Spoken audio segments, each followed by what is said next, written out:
How many of you are blamers? How many of you, when something goes wrong, the first thing you want to know is whose fault it is? Hi, my name is Brené. I'm a blamer. Let me just tell you this quick story. So this is a couple years ago when I first realized the magnitude to which I blame. I'm in my house. I have on white slacks and a pink sweater set, and I'm drinking a cup of coffee in my kitchen. It's a full cup of coffee. I drop it on the tile floor. It goes into a million pieces, splashes up all over me. And the first, a millisecond after it hit the floor, right out of my mouth is this: damn you, Steve. Who is my husband?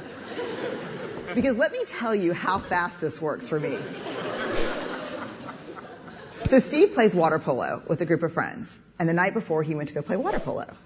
And I said, hey, make sure you come back at 10, because I can never fall asleep until you're home. And he got back at 10:30. And so I went to bed a little bit later than I thought. Ergo, my second cup of coffee that I probably would not be having had he come home when we discussed. Therefore, and so the rest of that story is I'm cleaning up the kitchen. Steve calls, caller ID. I'm like, hey. He's like, hey, what's going on, babe? What's going on? So I'll tell you exactly what's going on. I'm cleaning up the coffee that spilled all, like dial tone. Because he knows. How many of you go to that place when something bad happens, the first thing you want to know is whose fault is it? I'd rather it be my fault than no one's fault. Because why? Why? Because it gives us some semblance of control.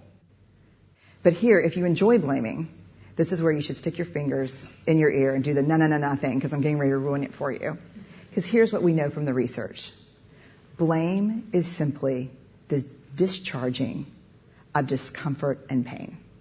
It has an inverse relationship with accountability. Accountability, by definition, is a vulnerable process. It means me calling you and saying, hey, my feelings were really hurt about this, and talking. It's not blaming. Blaming is simply a way that we discharge anger. People who blame a lot seldom have the tenacity and grit to actually hold people accountable, because we expend all of our energy raging for 15 seconds and figuring out whose fault something is.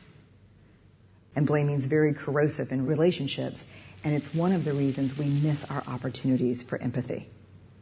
Because when something happens and we're hearing a story, we're not really listening. We're in the place where I was, making the connections as quickly as we can about whose fault something was.